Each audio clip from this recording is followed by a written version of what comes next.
Hi guys, so actually gusto ko lang magpasalamat with this short video, like to each and every one of you, like supports me, who's constantly still likes my video, who finds my video very helpful. And alam mo yun, yung parang share kayo ng content ko because it resonated to you.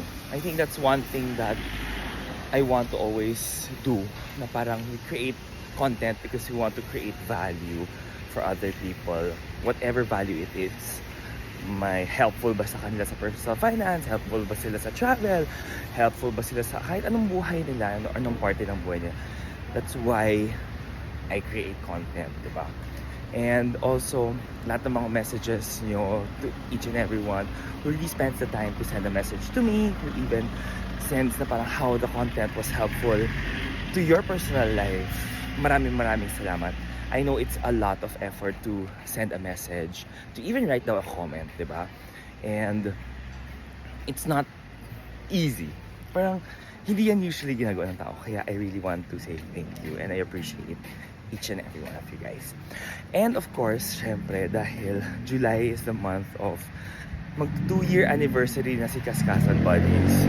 I think, ang gusto ko lang i-share dyan, guys, is it all started with a TikTok live and kayo, di ba? Everyone on TikTok, everyone on Facebook and on Instagram, kayo yung nagsabi na, oh my gosh, we should build a community.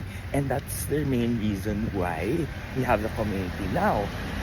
And oh my gosh, may pasabog, I'm sure. May pasabog sa July because it's the 2nd year anniversary and and it's always a give back to the community members. Kasi at the end of the day, di ba, it's for the community. The community should benefit from it. And we're striving hard every single day to make it a better place and of course to make it a safe space. And with your help, syempre, as always, and with all of the KK Buddies help. Kasi syempre, hindi man siya community kung wala kayo, di ba? So, my God, I'm so excited for it. But it's just really more for gratitude post. Kasi, nakakatuwa rin. I want to give thanks to you. I want to spread more positivity as well.